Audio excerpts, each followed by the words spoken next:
کیفیت وہ ہم نے بعد میں لگائی، اور جو بنیادی شرط تھی وہ ہم نے پہلے ایڈ کی۔ اچھا، اب آتے ہیں دوسرے ایلیمنٹ کی طرف، ٹھیک ہے۔ پانی کنیکٹ ہے برین کے ساتھ، برین کنیکٹ ہے ہمارے تمام نروس سسٹم کے ساتھ، اور نروس سسٹم کا کام کیا ہے؟ جسم میں ہر طرح کی جو فیلنگز ہیں انہیں محسوس کرنا، ٹھیک ہے۔ اچھا، اب ہم آتے ہیں جی دوسرے ایلیمنٹ کی طرف، وہ ہے آگ، ٹھیک ہے۔ تو آگ ریلیٹ کرتی ہے ہمارے لیور کے ساتھ، ٹھیک ہے، کیونکہ لیور کے انڈر جو اس کا جیسے دماغ کی نیٹ ورکنگ تھی، تو اس کے انڈر سارے جسم کا اعصابی نظام تھا، جتنے بھی ہمارے نروز تھیں ہماری، وہ ساری کی ساری انڈر دا برین تھیں۔ اسی طرح سے ہمارے جتنے جسم کے اندر گلینڈز ہیں، چاہے وہ چھوٹے ہیں یا بڑے ہیں، وہ سارے کے سارے ہمارے جگر سے کنیکٹڈ ہیں، ٹھیک ہے۔ اور ان کا کام کیا ہے؟ یہ مختلف یعنی جسم میں موجود مختلف فضلات کو خارج کرنا، یعنی جسم کی صفائی کا عمل، اور ہمارا پورے کا پورا نظام اخراج بیس کرتا ہے ہمارے گلینڈز کے اوپر، اور گلینڈز بیس کرتے ہیں ہمارے لیور کے اوپر، اور لیور ہے ہمارا وائٹل آرگن، اور یہ نمائندہ ہے جسم میں موجود آگ کا، ٹھیک ہے جی۔ اب ہم آتے ہیں تیسرے ایلیمنٹ کی طرف، اور تیسرا جو ہے ہمارا عضو آرگن، ٹھیک ہے۔ تیسرا اور سب سے زیادہ کہہ لیں کہ متحرک جو ہے وہ آرگن وہ ہمارا دل ہے، ٹھیک ہے۔ اور پورا ریسپائریٹری سسٹم، یا جسے ہم نظام تنفس کہتے ہیں، یا سانس لینے کا نظام، آکسیجن کا سسٹم، ٹھیک ہے، اور ہوا سے ریلیٹڈ جسم کا سارا نظام ہمارے دل سے جڑا ہوا ہے، ٹھیک ہے۔ اور تمام کی تمام حرکات جو ہیں وہ بھی ہمارے دل سے جڑی ہوئی ہیں۔ تو یہ تیسرے ایلیمنٹ کی نمائندگی کرتا ہے، یعنی کہ ہوا کی۔ جس طرح ہوا ہے تو وہ بے اختیار چلتی ہے، اسی طرح سے ہمیں ہماری دھڑکن پہ کسی قسم کا کوئی اختیار نہیں ہے، یہ بے اختیار چلتی ہے، ٹھیک ہے۔ اب ہوتا یہ ہے کہ جب تک تو بیلنس رہتا ہے، خون کا دباؤ ان تین وائٹل آرگنز پہ یکساں رہتا ہے، یا جو ہے وہ یکساں کے قریب تر ہوتا ہے، تو صحت کے ساتھ کسی قسم کا کوئی مسئلہ نہیں ہوتا۔ یہ وہ مرض کا تصور ہے جو طب یونانی کے اندر ہے، جو قدرتی طریقہ علاج میں جو قدیم اور جید حکماء ہیں وہ استعمال کرتے رہیں، اور یہی بنیاد ہے اس چیز کی کہ بھئی اگر قدرتی طریقہ علاج سے کوئی علاج کرنا چاہے تو وہ کس طرح سے کرے گا، ٹھیک ہے۔ ہم نے 3 ایلیمنٹ پڑھے، ہم نے 3 آرگنز پڑھے، ان 3 آرگنز کے آگے اچھا پھر جیسے میں نے عرض کی کہ ہمارا جو برین ہے، اس سارا یعنی نروس سسٹم کا یہ بادشاہ، اور تمام جسم کی جو نروس ہیں وہ ہمارے دماغ سے ریلیٹ کرتی ہیں، اعصاب سے ریلیٹ کرتی ہیں۔ تو آیا جسم میں جو دل کے نمائندے ہیں وہ کون ہیں؟ تو پورے کا پورا ہمارا جو مسکولیٹری سسٹم ہے، جسے ہم کہتے ہیں عضلاتی نظام، یہ پورے کا پورا ہمارے دل سے جڑا ہوا ہے، اور جسم کی ہر قسم کی حرکت جو ہے وہ ہمارے دل کے ساتھ ہے، ٹھیک ہے۔ یعنی محسوسات کا تعلق دماغ کے ساتھ، جسم کی صفائی اور تمام نظام اخراج کا جو تعلق ہے وہ ہمارے غدود ہیں یا جو گلینڈز ہیں ان کے ساتھ، اور تیسرے نمبر پہ ہمارے جو مسلز ہیں اس کا تعلق ہمارے دل کے ساتھ، ٹھیک ہے۔ تو کسی کوئی بھی مرض اس وقت پیدا ہوگا جب ان 3 وائٹل آرگنز میں سے جو خون گزر رہا ہے وہ تینوں میں سے کسی ایک پہ اپنا دباؤ بڑھا دے، ٹھیک ہے۔ مثال کے طور پہ اگر بلڈ کا جو ہے وہ دباؤ ہمارے دل کی طرف بڑھے گا تو لازمی بات ہے کہ دل جو ہے وہ اوور ورک کرے گا۔ دل جب اوور ورک کرے گا تو دل کا تعلق کس سے تھا؟ ہوا کے ساتھ تھا۔ جیسے میں نے عرض کیا کہ پانی کے لیے شرط ہے کہ وہ تر ہوگا، اور اس کی سیکنڈری کیفیت یہ ہے، اس کی جو سیکنڈری سچویشن ہے وہ یہ ہوگی کہ وہ ٹھنڈا ہوگا یا گرم ہوگا۔ تو جیسے ہم اپنے دماغ کے مزاج کو کہتے ہیں کہ جی 2 قسم کا ہوتا ہے، تر گرم اور تر سرد، اسی طرح سے ہمارے جگر کا مزاج جیسے آگ کے لیے شرط ہے کہ وہ گرم ہوگی، ٹھیک ہے۔ تو جگر کے 2 مزاج ہوئے، گرم خشک اور گرم تر، ٹھیک ہے۔ اسی طرح سے ہمارے دل کے جیسے جو کیفیت پہلی ہے، پرائمری ہے، اسے ہم پہلے رکھیں گے، اور جو سیکنڈری ہے کیفیت اسے ہم بعد میں رکھیں گے۔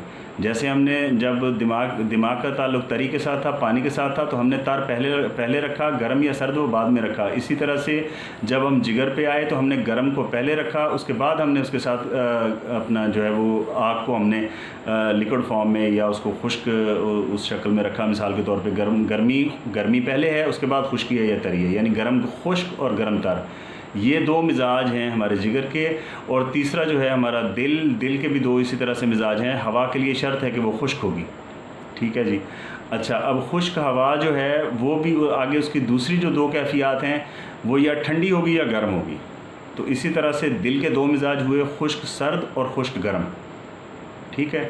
تو یہ آپ نے جو سارا یعنی یہ ہے میں نے جو سمجھایا ہے ڈسکس کیا ہے ابھی, اس کو آپ کوشش کریں نوٹ کریں اپنے پاس. ٹھیک ہے. اور جب ہم آگے نسخہ جات آپ کے ساتھ ڈسکس کریں گے تو آپ کو بڑی آسانی ہوگی. یہ ایک ترازو ہے جس کو آپ پکڑیں گے اور اس میں آپ ہر قسم کا جو ہے وہ ہر قسم کے آپ نسخے کو فارمولے کو جو دیسی ادویات سے ریلیٹ کرتا ہو آپ بڑی آسانی سے تول کے یہ بتا سکتے ہیں کہ اس نسخے کی تاثیر کیا ہوگی. یہ خشک گرم ہے, خشک سرد ہے, تر گرم ہے, تر سرد ہے, گرم خشک ہے یا گرم تر ہے. 6 مزاج ہوتے ہیں. ہر وائٹل جو 3 بنیادی وائٹل آرگنز ہیں. اچھا مٹی میں مس کر گیا تھا تو مٹی سے ہماری ہڈیاں مراد ہیں. ٹھیک ہے. اور ہڈیاں ہماری جو ہیں یہ وائٹل آرگنز میں نہیں آتی. ٹھیک ہے. تو اسی لیے یہ 3 کی جو ٹرائی اینگل ہے دل دماغ جگر کی, یہی تینوں ذمہ دار ہیں جسم میں بہت سارے امراض اور بہت ساری جو ہیں وہ کہہ لیں کہ ناخوشگوار کیفیات کے پیدا ہونے کے اندر. تو آج کے لیے اتنا ہی. ٹھیک ہے.